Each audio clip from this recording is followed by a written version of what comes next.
Сәлем достар, менің каналыма қош келдіңіздер. Бүгін сіздерге үйдегі бар заттардан оңай және тез дайындалатын дәмді пирогтың рецептімен бөлісетін боламын. Үгітілмелі жұмсақ қамыр және ортасында тосап болады. Бұл пирог сіздің балаларыңызға және үй ішіңізге қатты ұнайтынына мен сенімдімін. Сол себепті видеоны соңына дейін қарап, менімен бірге дайындаңыз. Бізге қажетті заттар: 400 грамм ұн, 2 шай қасық қосылтқыш, 250 грамм қант, 180 грамм сары май, 2 жұмыртқа және 350 грамм тосап.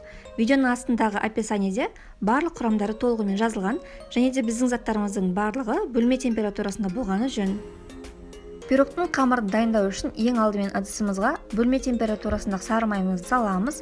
Оның үстінен қантты, шым-шым тұзды және өзіңіздің қалауыңызша ванильді қантты қоссаңыз болады. Және енді осы барлық заттарды миксердің көмегімен 3-4 минуттай миксерлейміз. Біздің сары майымыздың түсі ағаруы қажет және де көлемі ұлғаюы керек.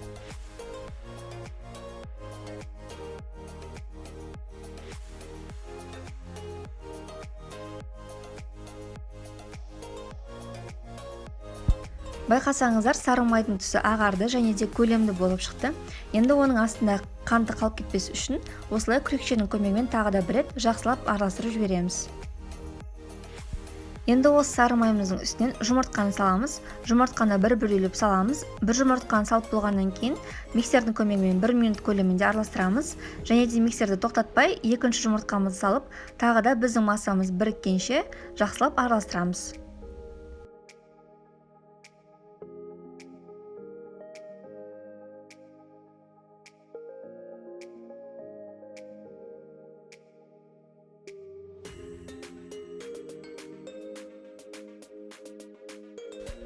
Бөлек ыдысымызға құрғақ заттарымызды дайындаймыз. Ол үшін ұнға 2 шай қасық қопсықышты қосып, осылай қасықпен араластырып аламыз. Енді осы құрғақ заттарымызды біздің қамырымызға қосамыз. Бірінші жарты бөлігін қосып, миксердің көмегімен біріккенше миксерлеп аламыз.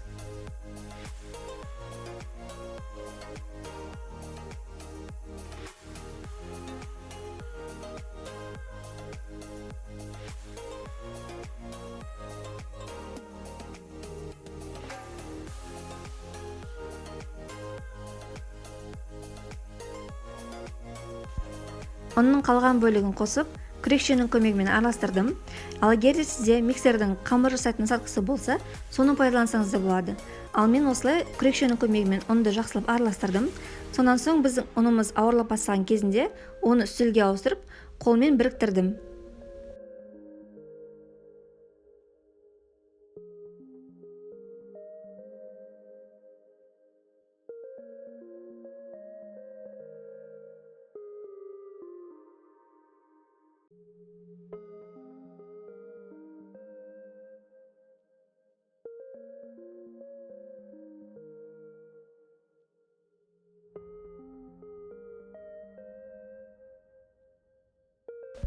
Бізде осындай жұмсақ, қолға жабыспайтын қамыр пайда болады. Енді осы қамырымызды көз мөлшерімен теңде 3 бөлікке бөлеміз.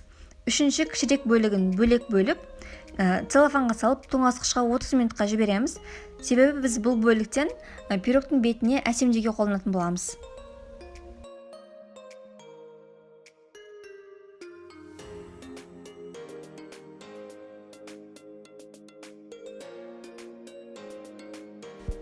Ал қамырдың қалған үлкенірек бөлігін бөлек целлофанға салып аламыз. Бұл біздің пирогымыздың астыңғы бөлігі болады. Және осылай целлофанның ішінде кішкене басып шықсаңыз, сіздің қамырыңыз тезірек мұздайтын болады. Тоңазытқышқа 30 минутқа жібереміз. Қамырымыз тоңазытқышта жақсы тұрды. Енді осы дайын қамырды пергамент қағазына жаямыз. Қамыр пергамент қағазына жабыспас үшін осылай кішкене ұн себелеп жіберсеңіз болады. Енді осы қамырды біздің пирогымыздың диаметріне сай келетіндей формада жайып шығамыз.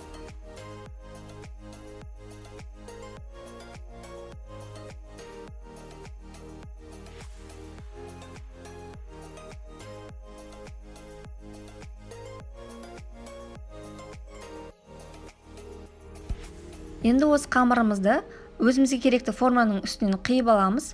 Менің формамның диаметрі 30-35 см. Егер де сізде бұнда кальций болмаса, Осы противеннің бетінде пісіре берсеңіз болады. Соның өзінде сіздің пирогыңыз жақсы көтеріліп, жақсы пісетін болады. Мен тек қана бұны қонақтардың дастарханына ұсынатын болғандықтан, осылай бір тегіс болып шығу үшін ғана қолдандым.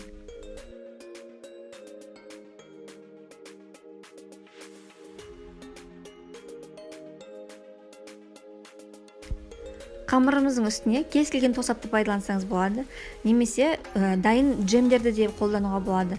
Мен осылай үйдегі бар өріктің вареньесін пайдаландым.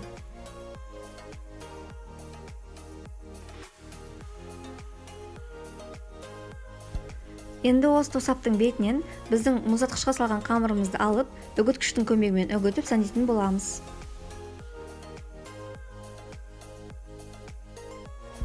Пирогты алдын ала қызып тұрған пеште асты үстін қосып 180 градуста 35-40 минут пісіріп аламыз. Егер сізде конвекция режимі болса, соны қосып пайдалансаңыз да болады. Біздің пирогымыз 35 минутта пісіп шықты. Беті осындай қызарып шығуы қажет.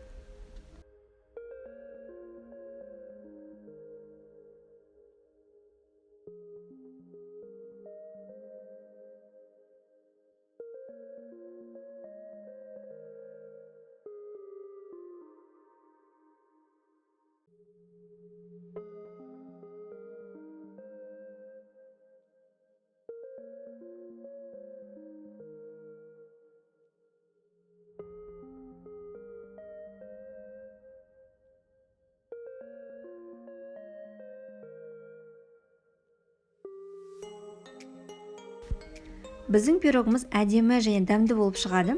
Бұл пирог біздің үйдің сүйікті пирогтарының бірі. Сізде оны жасап көріп, балаларыңызды қуантыңыз. Менің жаңадан шыққан видеоларымды жіберіп алмас үшін менің каналыма тіркелуді ұмытпаңыздар. Сіздермен бірге болған Әйгерім.